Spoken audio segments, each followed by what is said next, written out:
OBC समाज के लोग। इस सिस्टम की बहुत सारी चीज़ों को अगर आप समझने की कोशिश करेंगे तो रिजर्वेशन 27% आपको कहा कि हमने दे दिया, लेकिन जब नौकरी निकलती है तो क्या कह दिया जाता है कि आपके बच्चे के अगर ओबीसी के 40% से नंबर कम आए तो ये जो 100 जज की वैकेंसी हैं, 100 जो एसडीएम की वैकेंसी हैं वो नहीं भरी जाएंगी, वो रहेंगी खाली, क्योंकि आपके 40% नंबर नहीं आए। जनरल की भर लेंगे और दूसरी समाज कैटेगरी की भर लेंगे, लेकिन ओबीसी की नहीं भरी जाएंगे, वो खाली पद रहेंगे। और उन खाली पदों को वो क्या करेंगे, अगले साल जनरल की वैकेंसी बना के निकाल देंगे और आपको पता ही नहीं चलेगा कि आखिर आपकी भागीदारी है क्यों नहीं। ये स्ट्रेटजी है। अगर मैं माननीय सर्वोच्च न्यायालय की बात करूं, माननीय हाई कोर्ट की बात करूं, उच्च न्यायालय की बात करूं, आप लोगों ने सोचा कभी कि आखिर हम लोग मुकदमे हार क्यों जाते हैं? हम डिस्ट्रिक्ट कोर्ट में हार रहे हैं, हम हाई कोर्ट में भी हार जाते हैं, हमारे लोगों की ज़मीनें बिक जाती हैं लेकिन न्याय नहीं मिलता है, क्योंकि अपने लोग वहाँ नहीं हैं। मैं सर्वोच्च न्यायालय कहते हैं बेटियों के साथ जब अपराध होता है, रेप होता है, तो उसमें तो अपील का प्रावधान नहीं होना चाहिए, उसमें मर्सी पिटीशन जो क्षमा याचिका होती है उसका प्रावधान नहीं होना चाहिए। ये गलत है। तो मैंने एक टीवी चैनल पर उनसे अनुरोध किया कि प्रेसिडेंट ऑफ इंडिया से मेरा एक अनुरोध है कि आपके पास 12-12 साल से मर्सी पिटीशन पेंडिंग पड़ी हुई हैं, आप बड़ी बात मत करिए, पहले उन पर एक्शन लेकर के उन पर डिसीजन दीजिए। हमें तो इम्प्लीमेंट कराना है, हमें बड़ी बातें नहीं करनी है। इस देश का राष्ट्रपति, इस देश का प्रधानमंत्री, कैबिनेट मंत्री, आईएएस ऑफिसर सब अपने पद पर बैठे ईमानदारी से टाइम बाउंड समय में अगर काम कर लें, किसी को किसी पर आक्षेप लगाने की ज़रूरत नहीं है। तो हमारे देश के राष्ट्रपति ने, मैं कहूँगी इस पर्टिकुलर निर्भया केस में 3-3, 4-4 दिन के अंदर में डिसीजन लिए और वो मर्सी पिटीशन पर निर्णय लिए, उन्होंने रिजेक्ट की। किससे नहीं मैंने लड़ाई की, देश के सबसे बड़े नागरिक हमारे राष्ट्रपति जी को भी मैं लेटर दे करके आई थी। मिनिस्ट्री से लड़ी, मैं कोर्ट कचहरी में लड़ी। जब सुप्रीम कोर्ट में बहुत सारे मेरे भाई, अगर उन्होंने कभी मुकदमा लड़ा होगा, 1-1 साल तक आपके मैटर लिस्ट नहीं होते, सुनवाई पर नहीं आते। ये बहन रजिस्ट्रार के सामने बैठी रहती थी कि ये मैटर फास्ट ट्रैक कोर्ट है, आपको करना पड़ेगा। जब तक घर पहुंचती थी पता चलता था कल मैटर लग गया निर्भया केस का। अपना तन मन धन पूरा सब कुछ मैंने इस बिटिया के लिए समर्पित कर दिया था, तब जाकर के ये लड़ाई जीती है। हमारे देश की बेटियों के अंदर बहुत सारी क्षमताएं हैं। अभी आप लोगों ने सरकार उस बेटी को उसकी माँ से छीन करके उसके परिवार को उस बेटी का डेड बॉडी नहीं देती। कौन माँ नहीं चाहती कि आखिरी बार अपनी बच्ची को देख लें? कौन परिवार नहीं चाहेगा? इन लोगों ने मिट्टी का तेल डाल करके, जो टायर होते हैं, जो गाड़ियाँ ख़राब हो जाती हैं उनके टायर, सोचिए इस देश की बेटियों का स्वाभिमान, सम्मान, वो ऐसी समाज की बेटी थी, वो बहुजन समाज की बेटी थी, उसका स्वाभिमान सब कुछ ये सरकारें इसलिए जला पा रही थी क्योंकि हम लोग एकजुट नहीं हैं। कुशीनगर उत्तर प्रदेश में 9 साल की बच्ची खुशी कुशवाहा के साथ रेप होता है। उसका को मैं लड़ रही हूँ, कानपुर जाती हूँ मैं, मुझे पता है थ्रेटनिंग इशू है, धमकी भी मिलती है। हाथरस केस में भी मुझे बहुत धमकियाँ मिलती हैं। मुझे लगता है कि मेरे भाई सब एकजुट होकर के खड़े हो जाएं, हमारी बेटियों पर अत्याचार रुक जाएंगे। क्योंकि दहशत भी होती है ना कि हम जब शाम के 7 बजते हैं, माँ बाप 10 फ़ोन लगा देते, बच्ची अभी तक क्यों नहीं पहुँची है। एक नहीं, ऐसे हजारों अनगिनत मैटर हैं। इसका समाधान क्या है? इसका समाधान ये है कि जब हम पॉलिटिकल पावर में आएंगे, ईमानदारी से एकजुट होंगे, आइडियोलॉजी के साथ जुड़ेंगे, इस देश का मुस्लिम समाज, इस देश का ओबीसी समाज, इस देश की सारी जातियाँ, अभी आप लोगों ने देखा ना, लोधी समाज के भाई हैं प्रीतम लोधी जी, उनको बीजेपी ने निकाल दिया। वो कहते हमने तो पूरा जीवन दे दिया। भाई आप जीवन, मैं उनसे कहूँगी अभी तक दिया, चलो कोई बात नहीं, अब क्यों देने पर तुले हो? मत दीजिए, आप अपनी आवाज़ बुलंद कीजिए, आप पूरे मध्य प्रदेश को यूनाइट कीजिए। ये ओबीसी महासभा जो जिस तरीके से हमारे सारे भाई काम कर रहे हैं, योगेश कुशवाहा भाई का मैं शुक्रिया अदा करती हूँ कि उन्होंने जिस तरीके से एक कार्यक्रम रखा, मैं कल से देख रही थी, सारे समाज के उनके साथ में भाई लगे हुए हैं। और मैं आपसे प्रॉमिस करती हूँ योगेश भाई कि आपने इस भोपाल की धरती पर ये आयोजन किया, आप पूरे मध्य प्रदेश में कीजिए। बहन आपके साथ हमेशा खड़ी हो, चाहे कोर्ट कचहरी की बात हो, चाहे किसी और चीज़ की बात हो, क्योंकि हमें पता है कि राजनीति सिर्फ चुनाव लड़ने से नहीं होती है। राजनीति के बहुत सारे हथकंडे आप सभी लोग जानते हैं। जो हमारे मंच पर आसीन हैं सर, वो भी इन चीज़ों को जान रहे हैं, क्योंकि उन्होंने कहा कि हम सिस्टम में रहते हुए काम कर रहे हैं। सिस्टम में जब हमारे लोग नहीं होंगे ना, आपकी एप्लीकेशन ऐसे फेंक दी जाती है। मोती कुशवाहा भाई साहब का वो जा कर के स्टेज क्यों गिरा दिया गया, एक नहीं ऐसे हजारों एग्जाम्पल हैं। तो हम लोगों को यूनाइट होने की ज़रूरत है।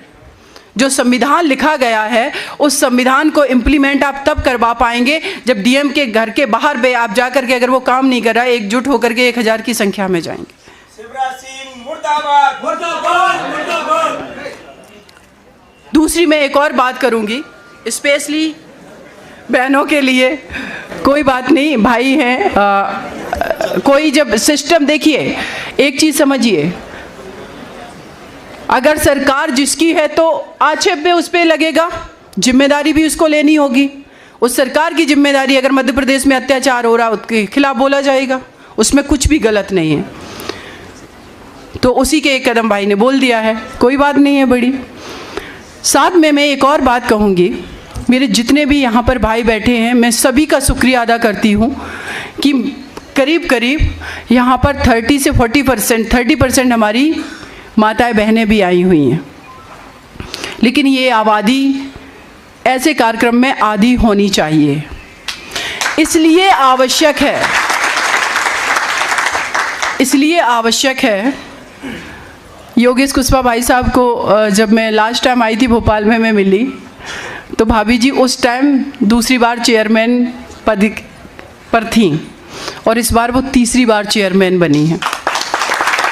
तो कमला भाभी का मैं स्वागत करती हूँ और स्पेशली योगेश भाई को मैं भी शुक्रिया अदा करती हूँ कि आप पॉलिटिकल पर्सन हैं, आप बिजनेस करते हैं, लेकिन साथ में अगर आपने अपनी पत्नी को आगे बढ़ा करके ये सम्मान उनको दिलवाया है, क्योंकि बिना पति के बिना संभव नहीं होता है। और एक पति भी अगर किसी पोजीशन पे पहुंचा है तो एक बार आप लोग भी कल्पना कर लीजिए कि घर पर जब आप शाम को लौटते हैं, आपको बच्चों को संभालने वाली, आपको खाना देने वाली, आपको सम्मान देने वाली, आपकी परवाह करने वाली अगर आपकी पत्नी नहीं है, आप नहीं पॉलिटिक्स कर पाएंगे, ये आपके लिए असंभव है, आप नहीं बिजनेस कर पाएंगे। एक स्त्री के बिना आप परिवार की कल्पना नहीं कर सकते हैं कि परिवार क्या होगा। तो अगर आप स्त्री के बिना कल्पना नहीं कर सकते, वो स्त्री का एक छोटा रूप आपकी बेटी हो सकती है, आपकी बहन हो सकती है, वो किसी भी घर समाज परिवार की बेटी हो सकती है। और ये हम सबकी जिम्मेदारी है कि गरीबी के कारण या किसी और कारण से किसी बेटी की पढ़ाई नहीं रुकनी चाहिए, किसी बेटे की पढ़ाई नहीं रुकनी चाहिए।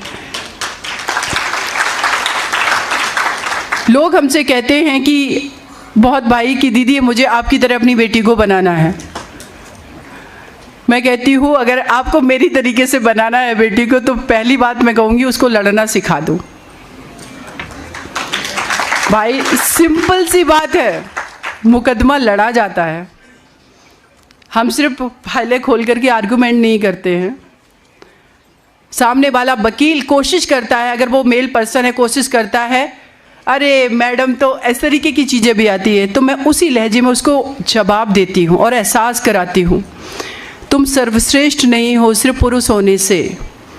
अगर स्त्री नहीं होती तो तुम्हारा वजूद भी नहीं होता। इसलिए उसके पावर को समझिए, उसके पेशेंस को, उसके धैर्य को, उसके पेशेंस को चेक मत करिए। वो जब पावर में आई है, जिस किसी पोजीशन पे पहुंची है, उसने एग्जाम्पल सेट किए हैं। चाहे इस देश की प्रधानमंत्री इंदिरा गांधी जी रही हों, आज उस पाकिस्तान पुलवामा जैसा अटैक कर देता है, लेकिन इंदिरा गांधी जी जब प्रधानमंत्री रही ना, उस पाकिस्तान के 2 टुकड़े कर दिए थे। लोग कहते हैं ना वो चंडी का रूप है, मैं कहती हूँ वो सिर्फ एक इंसान है, लेकिन डिसीजन मेकिंग पावर में अगर वो पावर में बैठती है ना, सब कुछ बदल के रख देती है और बहुत ईमानदारी से बदलती है। करप्शन नहीं करती है, भेदभाव नहीं करती है। और उसका सबसे बड़ा जो अगला रूप आप लोगों ने देखा, इस देश की बहुजन समाज की बेटी बहन सुश्री कुमारी मायावती जी जब उत्तर प्रदेश में मुख्यमंत्री बनी, अपनी कैबिनेट में सबसे ज़्यादा तो भागीदारी उन्होंने कुशवा साक्ष सैनी मौर्य समाज को ही दी, और पावर भी दिया उन्होंने। लेटर हेड पे सिग्नेचर नहीं करवा करके रखे थे, एक्चुअल पावर दिया। ये रियलिटी है, आप लोग चेक करिए, हम कुछ भी गलत नहीं बोल रहे हैं। इस देश के अंदर पहला एक्सप्रेसवे उत्तर प्रदेश में बना, बहन जी की देन थी। मैं बता रही हूँ, मैं किसी ऐसे नहीं कि किसी पॉलिटिकल की वो आइकॉन है इस पार्टी के इसलिए बात कर रही हूँ, मैं इस देश की बेटियों की बात कर रही हूँ। और उन्हीं में से एक छोटा सा काम आपकी इस बहन ने कर दिया, मैं उसको छोटा ही मानती हूँ। अभी भविष्य में करना तो बहुत बड़ा करना है। ऐसा मेरा सपना है कि मैं देश के लोगों के काम आ जाऊँ, मेरा पूरा जीवन मेरे देश के, मेरे समाज के, मेरे अपने लोगों के, भाई बहनों के काम आ जाए। इसी में मेरी सार्थकता है। तो अपने घर की बेटी को आप, हो सकता है वो टीवी देख रही है, आप उसको डांट दें। हो सकता है आपके घर में रिश्तेदार आ रहे हैं, वो बैठी है, उससे कहो बेटा तुम अंदर जाके बैठो। एक बार सोचिए, जिस बेटी को आप उन जेंट्स लोगों के बीच में नहीं बैठने दे रहे हैं जहां पर समाज, देश, दुनियादारी की चर्चा पर चर्चाएं हो रही हैं, बात हो रही है, वो बेटी कल जब घर से बाहर निकलेगी, स्कूल से पढ़ के तो घर वापस आ जाएगी, लेकिन ये समाज का मुकाबला करने की, उसका सामना करने की क्षमता नहीं होगी। इसीलिए लड़के उसके साथ अपराध कर लेते हैं, इसीलिए उसको कमेंटबाजी करते हैं। और आपकी बेटी घर पर आकर के 2 आंसू बहा देती है, मम्मी उसने मुझे ये बोला। अगर उसको वाकई में घर में आपने ना वो निडरता सिखाई होती, वो लड़ना झगड़ना, गलत चीज़ों के खिलाफ सिखाया होता, और आपने अपनी बेटी का रूप एक गाय के रूप में ना देख करके एक शेरनी के रूप में देखा होता ना, तो वो विधायक, सांसद भी बनेगी, मंत्री भी बनेगी, देश का नेतृत्व भी करेगी। और किसी की मजाल की आपकी बेटी के साथ कोई आंख उठा करके देख ले, ओलंपिक गेम देख लो या जहाँ पर भी देख लो, वो प्रूव कर रही हैं। तो सबसे प्राथमिक पाठशाला जो मुझे लगता है स्कूल से पहले भी हमारा परिवार है। और सिर्फ हम ये बात बेटियों के लिए नहीं, हम बेटों के लिए भी कर रहे हैं। कुछ लोगों का, क्योंकि ये सामाजिक बात करना बहुत ज़रूरी है, कुछ लोग बड़े बुजुर्ग हैं, वो कहते हैं अरे बेटा, नाती पोता होकर के, बेटा होकर के पिता से जुबान लड़ा रहा। हो सकता है आपके बेटे को आपसे ज़्यादा नॉलेज हो, एंड्रॉयड फ़ोन चला रहा है ना, उसके पास इंटरनेट है, उसके पास आपसे ज़्यादा वो पढ़ाई कर रहा है, वो ज़्यादा दुनिया देख रहा है। तो हो सकता है कुछ बातें वो ऐसी करे जो आप में और आपके बेटे में कॉन्फ्लिक्ट पैदा करें, अलग हों। तो उसको समझने की कोशिश करिए, उस बच्चे का साथ दीजिए और हर फील्ड में आगे बढ़ने दीजिए। ज़रूरी नहीं कि वो सरकारी ही नौकरी करे, वो एक्टर बनना चाहता है, वो बहुत अच्छा फोटोग्राफर बनना चाहता है, वो बिजनेसमैन बनना चाहता है, वो डायरेक्टर बनना चाहता है, वो फिल्में बनाना चाहता है। आप लोगों ने कभी सोचा इस चीज़ को कि जो फिल्में हम देख करके आते हैं, उन फिल्मों में हमेशा शोषित, पीड़ित, किसान, आदिवासी, मुस्लिम समाज को नीचे बैठा क्यों दिखाया जाता है? क्योंकि जो फिल्में बना रहे डायरेक्टर वो हमारी मानसिकता के लोग नहीं, हमारे अपने लोग नहीं। उनको ये मानसिकता में अभी भी भरा जाता है कि आप तो शोषित, पीड़ित, गरीब, वंचित ही हैं और आपका यही भाग्य है। और शासन करने वाला हमेशा कौन दिखाया जाता है? ये आप सभी वाकिफ हैं। ये पता नहीं चलता हमारे मानसिक, हमें किस तरीके से गुलाम बनाया जा रहा है। आपने कभी सोचा सीबीआई में सर्वोच्च पदों पर बैठे हमारे लोग क्यों नहीं हैं?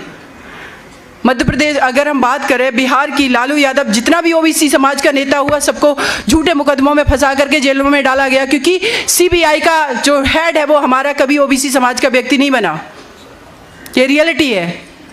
साथ में अगर हम आईबी की बात कर लें, ईडी की बात कर लें, मानवर साहब कांसीराम जी ने, उन्हीं के साथ जुड़े स्वर्गीय इस मध्य प्रदेश के आइकॉन, इस कुशवाहा समाज के आइकॉन सुखलाल कुशवाहा सर, जो कि आज हमारे बीच नहीं है, इन्होंने समझा कि जो पार्टियां पहले से सत्ता में आसीन हैं वो हमें विधायक बना देंगी, हमें सांसद बना देंगी, हमें मंत्री बना देंगी, लेकिन हमें लीडरशिप क्वालिटी नहीं देंगी, हमें नेता नहीं बनने देंगी। और नेता वो होता है जो किसी भी पद पर रहे, किसी भी प्रतिष्ठा पर पद पर रहे, अपने समाज की बात करता है मुखर होकर के। ये समस्या है, क्योंकि हम इंडिविजुअल तो विधायक बन गए, हम सांसद बन गए, लेकिन जहाँ समाज की बात आती है वहाँ नहीं उठा पा रहे। आप लोगों को पता है, परसों मोतीलाल कुशवाहा भाई हैं सागर में, आप लोगों को पता होगा मेरे भाई, उनका मेरे पास परसों रात में फ़ोन आया शाम को 7 बजे कि दीदी हमने एक कृतेश कुशवाहा जो भाई मेरा, जिसकी पुलिस कस्टडी में हत्या कर दी गई, उसके लिए जब चक्का जाम किया तो डीएम ने नोटिस थमा दिया। और उस डीएम के ऊपर प्रेशर किसका है? वहाँ के सागर के एक मंत्री का। मैंने जब डीएम साहब से बात की तुरंत, उन्होंने कहा कि मैम मेरी कोशिश है कि इनका नुकसान ना हो, लेकिन ऊपर से दबाव है, क्योंकि हमारे लोग ना तो सिस्टम में हैं और अगर पावर में है वो पावर दिखावे की है। उसके पीछे कारण है कि हम एकजुट नहीं हैं। और एकजुट हम इसलिए नहीं है क्योंकि हमारी कोई आइडियोलॉजी ही नहीं है। कभी हम बात करते हैं बुद्ध की तो कभी हम बात करते हैं लवकुश की। हो सकता है मेरे भाई बहुत लोगों को खराब लगे, और मैं कहना चाहती हूँ अगर मुझ पर विश्वास है, अगर अपनी बहन को आपने यहाँ पर बुलाया है तो इस पर विश्वास रखना। मेरा व्यक्तिगत कोई लालच नहीं है, लेकिन मैं चाहती हूँ ये कुशवाहा साक सैनी मौर्य समाज और ये बहुजन समाज इस देश का नेतृत्व संभाले। और ये तभी संभव है जब आप अपनी आइडियोलॉजी के साथ जुड़ेंगे, अपनी आइडियोलॉजी को समझेंगे। मोतीलाल कुशवाहा भाई साहब जो हैं, उनसे जब मेरी कल बात हुई, डीएम के यहाँ से जब वो बुलडोजर पहुँचा, आपको पता है अगर हम यूनाइट होकर के वहाँ पर 2000 की संख्या में भी होते और हम दमखम से पावर में बैठे होते, इनकी हिम्मत थी कि वो उनका जाकर के स्टेज गिरा लेते। बच्चियां रो रही थी, उनकी 2 बेटियां हैं, आकांक्षा और आस्था, कह रही हैं बुआ ये मेरे गार्डन भी उखाड़ देंगे। वो मुझे सीने में वो दर्द है उस बच्ची की, वो बात, उसकी चीख मुझे पता है जिसमें सिसक रही थी। ये बदला नहीं लेना है, लेकिन ऐसे हमारे समाज के ऊपर अत्याचार ना हो, इसके लिए हम एकजुट होना ये बहुत ज़रूरी है। और ये एकजुटता बिना शिक्षित हुए, बिना जागरूक हुए, बिना एकजुट हुए और बिना एक दूसरे का सहयोग किए संभव नहीं है। क्योंकि हम शिक्षित तो हो गए, अभी मैंने देखा मेरी कितनी सारी बेटियां आई, बच्चे आए, हमने सम्मानित किया उन बेटियों को, उन बेटों को। मैं एक बात कहना चाहती हूँ, एक और चीज़ अब बहुत आवश्यक हो गई है। बाबा साहब ने कहा था शिक्षित बनो, साक्षर बनो। हम लोग शिक्षित हो गए, हम लोग साक्षर हो गए, लेकिन हमारे पास नौकरियां नहीं हैं। नौकरियां इसलिए नहीं हैं क्योंकि संसाधन सीमित है, उसी में नौकरियां देनी है, संख्या निरंतर बढ़ रही है। तो आपके पास ऑप्शन क्या है? आप जागरूक बनो। शिक्षित तो मैं भी थी और शिक्षित बहुत सारे इस देश में वकील भी हैं। मेरे एरिया में मेरे बाद बहुत सारी बेटियों ने भी LLB की है। लेकिन अगर मैं जागरूक नहीं होती, अगर मुझे एक्सपोजर नहीं मिलता, अगर मेरे पास जो 10th 12th ग्रेजुएशन या LLB का जो डिग्री थी, वो डिग्री मात्र से सीमा सुप्रीम कोर्ट में पहुंच करके निर्भया के अपराधियों को फांसी नहीं दिला पाई। वो फांसी इसलिए दिला पाई क्योंकि मैं समाज से लड़ी, मैं सिस्टम से लड़ी। जैसे कि मेरे सिविल जज भाई ने अभी बताया ना कि दीदी ने इतने लोगों को पीटा। मैं क्यों पीटूंगी भाई किसी को? आप समझिए इस बात को, मैं किसी को क्यों पीटूंगी? लेकिन जब मैं साइकिल से निकल रही और कोई लड़का अगर कमेंटबाजी कर रहा तो उतर के एक थप्पड़ लगाया, उसको ये एहसास कराया कि ये बेटी पढ़ने जा रही है, ये गलत नहीं कर रही, ये गलत तुम कर रहे हो। और गलत करने वाला, एक चीज़ आप याद रखना, चाहे वो पुरुष समाज हो, चाहे वो मठाधीश समाज हो, चाहे सत्ता के किसी पद पर बैठा व्यक्ति हो, कोई भी व्यक्ति हो, उससे भिड़ जाना, ये क्रांति अपने अंदर पैदा करना, ये बहुत ज़रूरी है। और इस बेटी के अंदर वो क्रांति मेरे गांव में, अभी जैसे सिविल जज भाई ने कहा कि मैं डिब्बी से पढ़ता था, कैरोसिन से, मैंने भी कैरोसिन की डिब्बी से ही पढ़ाई की। लेकिन उस डिब्बी में, उस कैरोसिन की ज्योति में मैं ये जान रही थी, मैं समझ रही थी कि एक दिन इस देश की मैं सबसे बड़ी वकील बनूंगी। और मैं नहीं कहती कि मैं सबसे बड़ी वकील हूँ, लेकिन हाँ, मैंने वो ज़रूर कर दिखाया जो इस देश की किसी बेटी ने नहीं किया है, इस फील्ड में, वकालत के फील्ड में। और आगे जहाँ भी रहूँगी वो काम करूँगी। सामाजिक अगर क्रांति की बात करें, इस देश के अंदर जिस तरीके से जातियों में इस देश को बांट दिया गया, बहुजन आबादी को 6,700 76 जातियाँ 1989 से पहले इन जातियों में ना कोई विधायक बना था, ना कोई सांसद बना था। इसका श्रेय आप लोग किसको देना चाहेंगे? मैं किसी आज पॉलिटिकल व्यक्ति की बात नहीं कर रही हूँ, मैं एक सामाजिक मसीहा की बात कर रही हूँ। ये श्रेय जाता है मानवर साहब कांसीराम जी को, उनके आंदोलन को, उसके वजह से, क्योंकि उन्होंने जब मंडल कमीशन की बात आई, मंडल कमीशन, बीपी मंडल की हम भले ही बात कर लें, बीपी मंडल के जो उनके नाम से बना, बीपी सिंह की बात करें, उनका शासनकाल था, वो प्रधानमंत्री थे। अगर मानवर साहब जी ने वो आंदोलन नहीं किए होते, अगर बाबा साहब ने ओबीसी के लिए आर्टिकल 340 का प्रावधान संविधान में नहीं किया होता, आप ये 27% रिजर्वेशन ले नहीं पाते। वो रिजर्वेशन आपको बाबा साहब के वजह से मिला। वो रिजर्वेशन मानवर साहब के खून पसीने की कमाई से गलियों में घूम करके इस ओबीसी, एससी, एसटी, माइनॉरिटी पूरे समाज को एकजुट कर दिया उन्होंने, तब जाकर के आपके अधिकार की बात हुई। और जैसे ही हम लोग थोड़े से बिखरे, ये बहुजन आबादी थोड़ी सी अलग हुई, जो पॉलिटिकल पार्टियां पहले से सत्ता में बैठी थी, उनको लगा कि इस देश की तो बहुजन आबादी एकजुट हो रही है, मानवर साहब कांसीराम जी ने कर क्या दिया? उन्होंने क्या किया? अपने लोगों को लालच देना शुरू किया। आइए आपको हम डमी मिनिस्टर बनाएंगे। डमी मिनिस्टर का आप ये मंत्री हैं, ये सांसद हैं, लेकिन आपका लेटर पैड उन मुखियाओं के हाथ में रहेगा जो पार्टी चला रहे हैं, और आपको पता भी नहीं रहेगा आपके लेटर हेड पर आपके सिग्नेचर से काम उनके होते हैं, ना कि हमारे। ये इस शासन सत्ता की रियलिटी है। मैं बहुत छोटे से गांव से आती हूँ, लेकिन मेरा संघर्ष, मेरे पिताजी भी मुखिया थे, मेरे पापा भी किसी पॉलिटिकल पार्टी से बिलोंग करते थे, लेकिन ये अपना संघर्ष करते करते मैं बहुत सारी चीज़ों को समझ पाई कि हमारे लोगों के लिए काम क्यों नहीं हो पाता है। उसका कारण ये है क्योंकि हम यूनाइट नहीं हैं। और एक और चीज़ साथ में बात, कि इस देश के अंदर कभी भी किसी भी एक समाज ने कोई राजनीतिक पार्टी नहीं बनाई है। आप सामाजिक रूप से एकत्रित होकर के सामाजिक संगठन चला सकते हैं, लेकिन अगर आपको राजनीतिक भागीदारी सुनिश्चित करनी है, अगर राजनीतिक भागीदारी चाहिए, तो आपको अपने समाज के साथ उस समाज को जोड़ना होगा जो समाज आपके साथ तन मन धन से जुड़ सकता है, जो आपकी आइडियोलॉजी के साथ जुड़ सकता है। और इसीलिए मानवर साहब कांसीराम जी ने जब ये बहुजन समाज पार्टी बनी, तो उसके साथ इस देश का माइनॉरिटी जुड़ा, उनके साथ इस देश का कुशवाहा, सैनी, ओबीसी की हजारों जातियां जुड़ गईं, और उन्होंने वो करके दिखा दिया।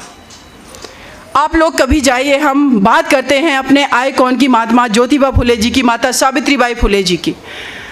पूरे भारत की मैं बात कर रही हूँ। अगर सबसे अच्छा स्टैचू कहीं बना है तो आप लोगों को देखना है ना, तो जितने मेरे भाई गए हैं लखनऊ में परिवर्तन चौक के पास, आप अंबेडकर पार्क में चले जाइए, बीचों बीच बहन सुश्री कुमारी मायावती जी ने किसकी मूर्ति बनवाई है?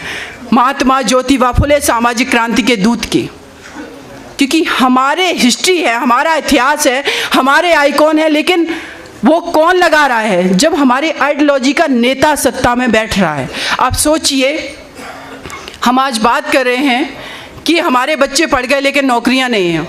उत्तर प्रदेश में बहुजन समाज पार्टी की पहली बार सरकार बनी, बहन जी ने 64,000 ओबीसी की बैकलॉग की नौकरियां दी।